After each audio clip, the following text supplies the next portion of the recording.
Okay, thank you everyone for being here today. We're joined by NBA Commissioner Adam Silver and MGM Resorts International Chairman and CEO Jim Murren. Adam, I'll turn it over to you for remarks first. Thank you very much, John, and thank you all for being here. And Jim, thank you for being up at this dais with me. So today we're here for what we believe is a historic announcement, and that is that MGM Resorts will be the NBA's first official gaming partner. This is a industry and area that we've been discussing a lot over the last several years. Of course, with the Supreme Court's repeal of PASPA a few months ago, this has all really come to a head. I think it's no secret that the people who've been following this league know that our first choice was to have a federal bill that would replace PASPA and create a consistent national framework for sports betting, but that's not the landscape we're currently dealing with. We're working with state by state, and as I've also said, while we've had discussions throughout the country with state legislatures, we also indicated that we were open into entering into commercial relationships directly with casino operators. MGM has a very unique position with the NBA and the WNBA. Of course, the MGM, and through Jim Murren as their CEO, is the owner of the Las Vegas Aces, our WNBA team in Las Vegas. And in addition, MGM is our partner in the Las Vegas Summer League. Jim and I had an opportunity to spend a fair amount of time together in July when I was in Las Vegas for the Summer League, and we said, let's take advantage of this opportunity to do something historic, and that is to enter into the first commercial partnership between a gaming establishment and the NBA. And what this relationship entails is access to official data for the many casinos that MGM operates. It's the use of the NBA's intellectual property, and as we've discussed before, we're very focused on integrity provisions to protect our fans, to protect those who choose to engage and bet on the NBA. I mean, we'll get into some of those details later, but as I said, to us, there was no better partner out there in the gaming business to begin with than MGM, both because of the breadth of their holdings. They have roughly 12 resorts just in Las Vegas alone and operate in several other states. I'll add that Nevada has by far and away the most sports betting experience in the country. Sports betting has been legal in the state of Nevada for almost 70 years. So there's an enormous amount of regulatory experience there on how to deal with sports leagues and how to deal with bettors. And for us, I know the way Jim and I both approach this would be that it would be a learning experience. We didn't over-negotiate the deal. I think there was a lot of good faith involved, and which can only come about when you have a pre-existing relationship with your partner. And I think that, and compliments to the folks at MGM and to the many people at the NBA who worked on this deal. But we all realized that there were certain areas where we just didn't have enough information, frankly, to keep negotiating to the nth degree, that we were better off saying, let's work on in terms of reasonableness and good faith, and let's see how this business begins to unfold. I'd just say lastly, I think what was very important for the NBA was that we were able to establish through a commercial relationship that indeed that we should be compensated for our intellectual property and for our official data. And I think that ultimately it was on us to convince MGM that there was a commercial benefit to compensating us for that data, that this wasn't just about doing the right thing in terms of intellectual property, but that through this relationship with the NBA and the WNBA, that Jim could indeed differentiate his business from his competitors. And number one, with this official gaming status designation that MGM and its properties will have, but also by creating a better user experience for gamers, so that they know whether they're at a bricks and mortar casino or they're using his app online, that it's going to be an experience that both MGM and the NBA have worked on together, where the consumer is first and foremost. So lastly, I'll just say we're thrilled, Jim, to be entering into this partnership with you. I could not think of a better person and a better company to begin this relationship with it. And now I hand this over to my friend Jim Murren. Well, thank you, Adam, and good afternoon, everyone. This truly for us is a historic day. I've had the honor of knowing the Commissioner for several years. I have enormous respect for you as a leader and the NBA. What is so meaningful to me and to MGM about this relationship is the cultural alignment between the NBA and MGM. The foremost mission to maintain and preserve the integrity of the game, the fan experience for the NBA fans, in fact, help catapult further the global presence of the NBA. And as a global entertainment company, I feel MGM has an opportunity to partner with the NBA to do that. You know, for us, a company of about 80,000 men and women who's based in Las Vegas, we work every day to create entertainment experiences for our guests. In fact, last year alone, we hosted over 9 million men and women to our theatrical events, our sporting events, and of course our 3 arenas have hosted some of the most historic sporting events of all time, whether it's in boxing, UFC, hockey, or basketball, and the like. Adam and I thought about, how do we best position the league and, in fact, the sports industry in this emerging landscape we now have in the United States? How do we create an enhanced fan experience? How do we create the trust and integrity of the gaming experience? And I felt that if we could work with a leader like the NBA and a commissioner like Commissioner Silver, we could accomplish that. We could provide the gaming customer with that critical data that they need in order to make their best decisions possible. We can increase the fan experience to the benefit of the league and to the global customer that loves the NBA. And first and foremost, I would end how Commissioner Silver started. This is a partnership of trust.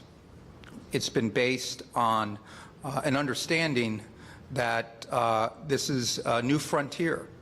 We have to figure this out together. We have to understand that there are many questions left unanswered. But it's been my commitment at MGM to try to answer those questions.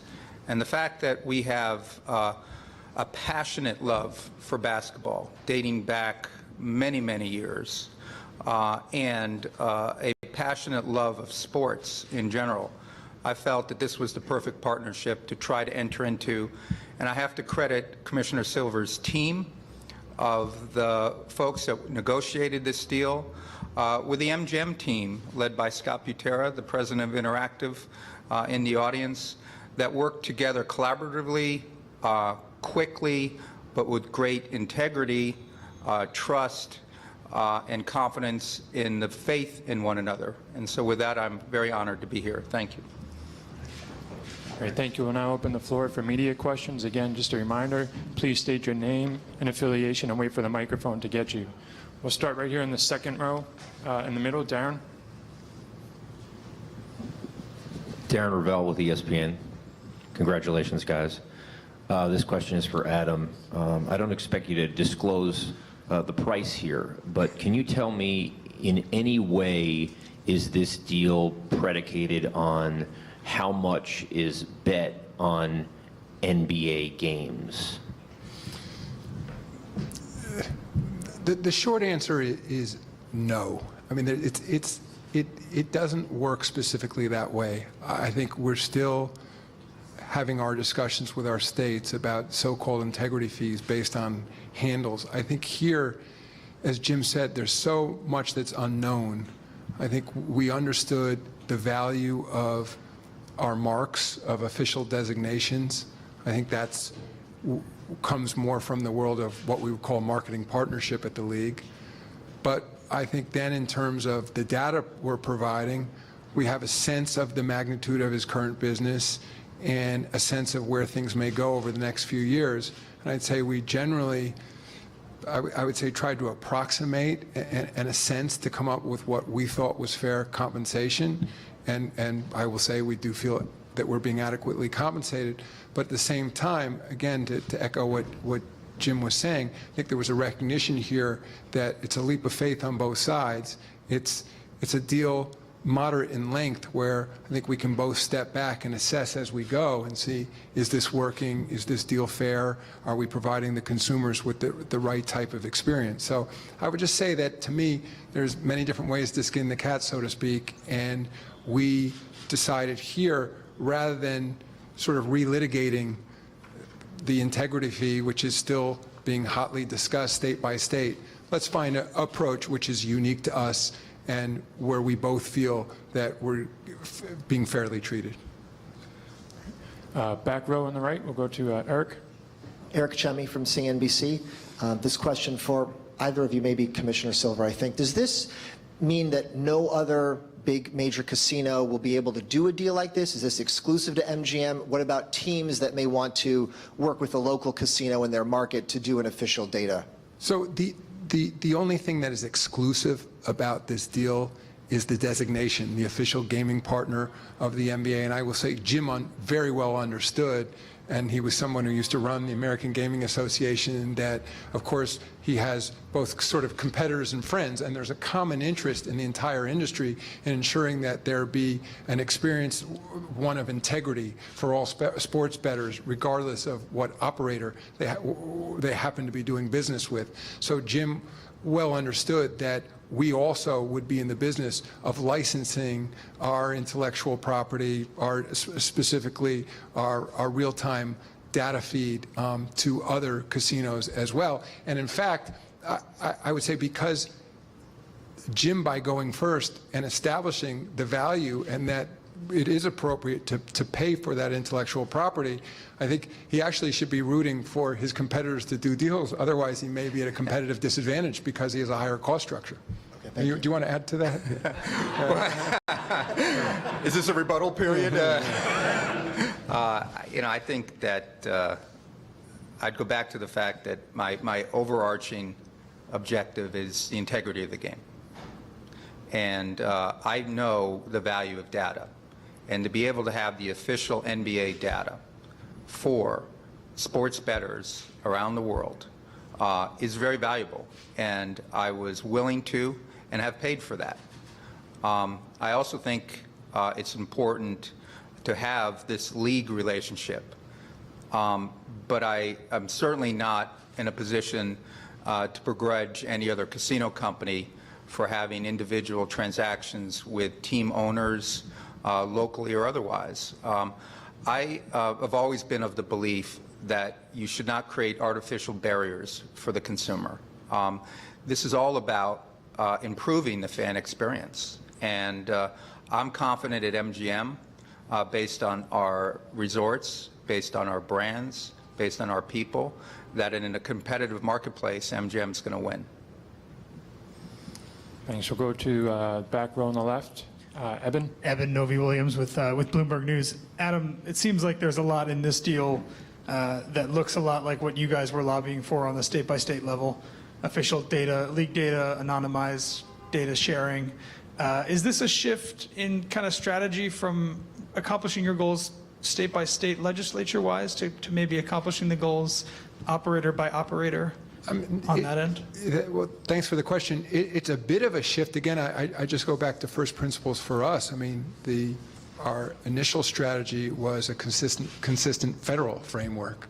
And then there was a shift in that strategy when we saw that wasn't going to happen with the repeal of PASPA and no federal replacement, that we were then going to be looking at a state-by-state strategy. So, and once we began the discussions with the states, I mean, we're realists as well, and quickly saw that it was going to be an uphill battle to get the states to agree to what we thought was the appropriate framework. I mean, by the way, it's still early days in those state-by-state discussions, and there's only a few states, at least 20 states are currently considering legislation, but only a small handful have actually passed bills so far. So we're still having those discussions.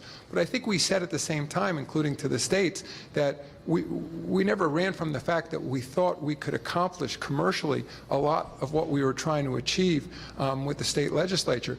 But as I said, I don't think that's the ideal way to approach it. I'm certainly a believer in this industry, both in sports and gaming, that there is a place for appropriate regulation.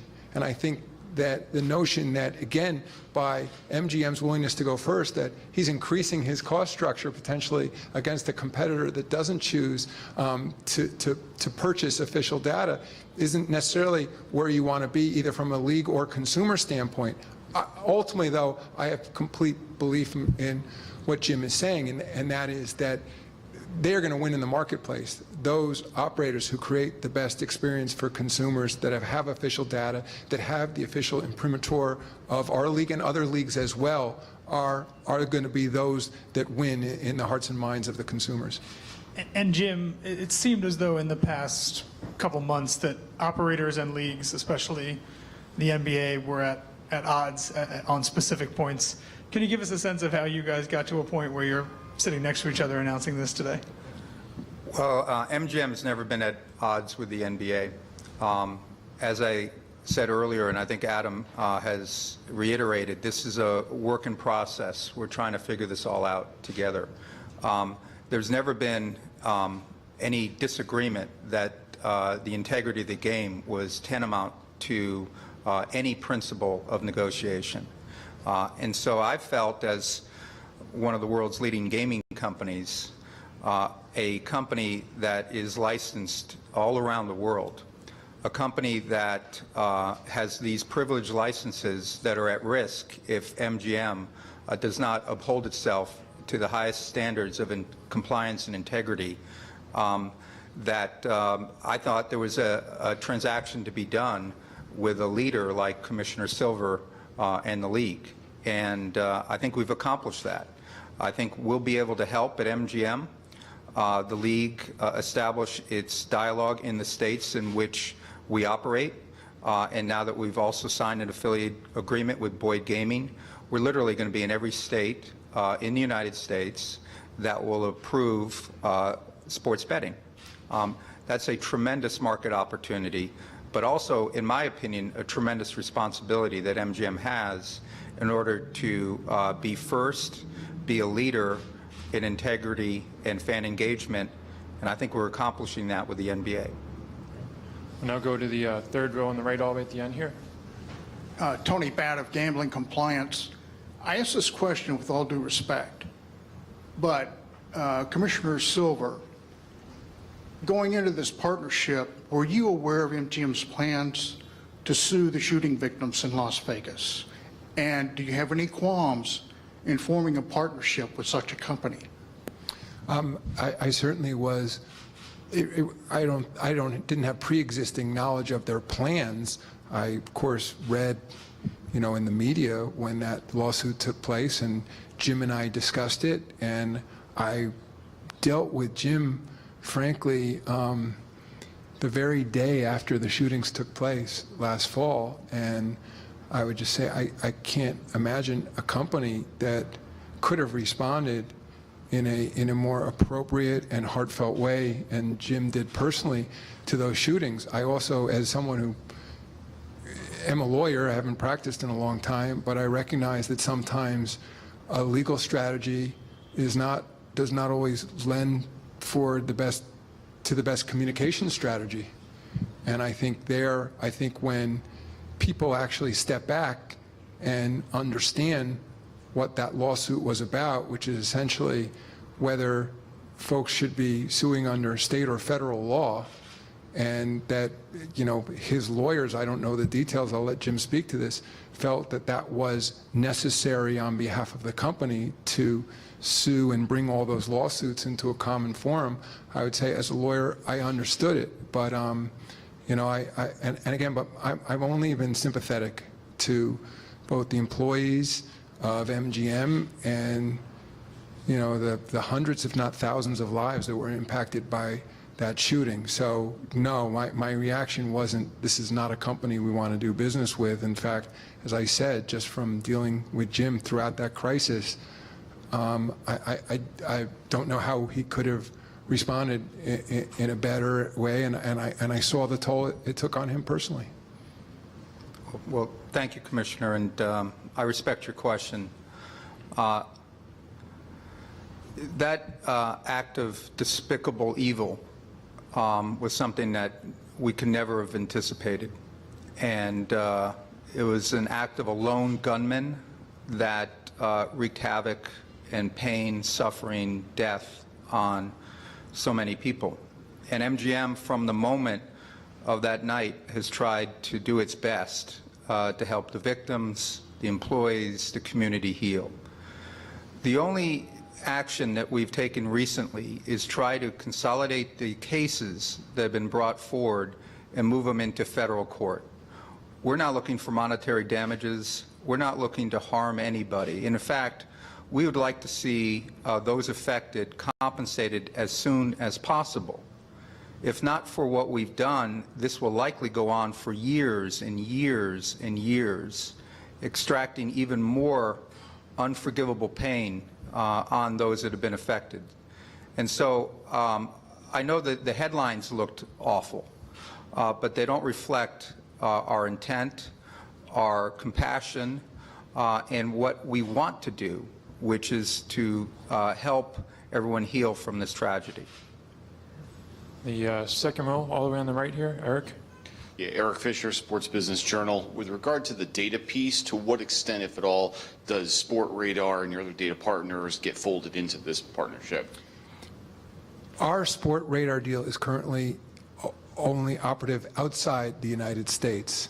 So the official data feed that will be provided to MGM will either come directly from the league's operations center or from a partner yet to be named by the NBA. Great, we'll go to the third row, second in, blue shirt. Along the lines of the official data part, just to be clear, does this include the second spectrum tracking data? And for Jim, how do you envision using the official data now that once you have it? In terms of the second spectrum tracking data, it will include some of it. I think we're part of, I think what we both agreed requires a certain amount of good faith and reasonableness, and this goes to the consumer protections as well, is precisely what sports bets on the NBA, MGM, and its affiliates should be taken. What underlies the question is the second spectrum data that tracks players throughout the arena. It's unclear how that data might be used in some sort of proposition bet or some in-play bet, and I think that's something we have to work out. I mean, I think, and again, how those bets would be verified, how that data would be provided. As Jim said, this is a whole new world for us. My sense is initially it probably would not include the second spectrum data, but I think it's something as we build what the appropriate official data fields are for gaming over time, that's something we'll continue to look at. And I would add that how it's going to be used would be determined by a joint venture we just formed yesterday, at least announced yesterday, with GVC. GVC is the largest sports betting company in the world, based in the UK.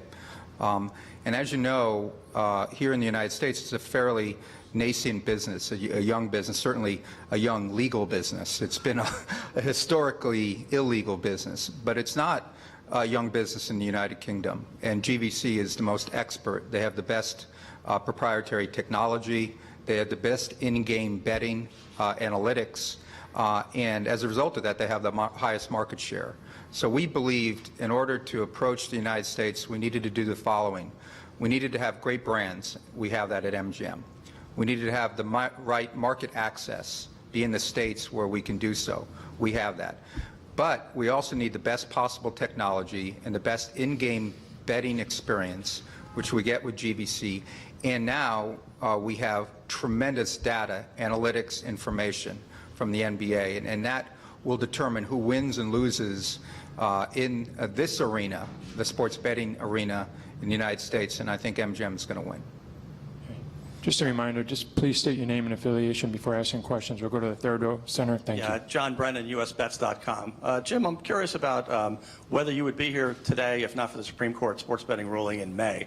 And I realize that you have casinos and properties in emerging markets, but I don't understand what's different in Las Vegas. You've been offering betting for decades, and that doesn't really change, I don't think, from that Supreme Court betting ruling in Nevada itself. So what is it relevant to, how is it relevant to this? Well, you know, yes, we're based in Nevada, but we, again, going back to what I said earlier, I don't agree to artificial barriers. I don't agree that just because I'm based in Las Vegas in Nevada, that only people in Las Vegas and Nevada can gamble on sports betting. That's an arbitrary barrier. And the fact that the Supreme Court overturned PASPA now gives states the independent opportunity to decide whether or not they want to allow for sports betting in their jurisdiction. And that set up the wheels in motion to determine whether or not MGM could play a leadership role with a league to create a global platform to increase the fan experience for a league. And I felt the best possible early adopter to this would be an innovative league like the NBA with an inspirational leader like Commissioner Silver, and that's why we're here today. Can I just follow up on, so might this have happened anyway in spite of the sports, even if the Supreme Court turned the case away, let's say? It's a hypothetical I haven't considered. Thank you. We'll take our last question. We'll go with the second row, back to Darren right there on the right. Darren Ravel from ESPN. Jim, this question's for you. Obviously, you're getting the data feed now, which will enhance the in-game betting. How much more confidence do you have that bettors will have more confidence that that's a better product now? And then I understand that this deal will not include the actual in-game or an in-game product where you can actually bet in-game. What would that look like in the future for you?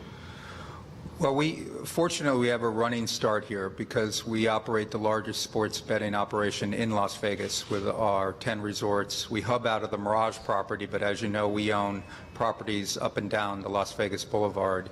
And our Play MGM app has been active for quite some time and is already quite popular. Closer to home here, of course, we own Borgata. And at the end of this week, we'll be taking mobile betting bets from Borgata and Play MGM in New Jersey.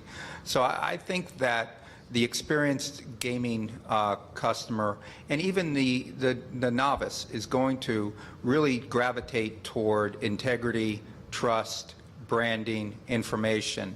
And I think this provides us a tremendous advantage over my competitors. And I think that has proven to be the case in the United Kingdom and in Australia and around the world. I think it will prove the case here. We'll take our last question all the way in the back left. Scott. Scott Soshnick with Bloomberg. Jim, have there been any discussions with the Players Union about using individual player likenesses to attach here? Or are you satisfied with league marks? I've had no discussions.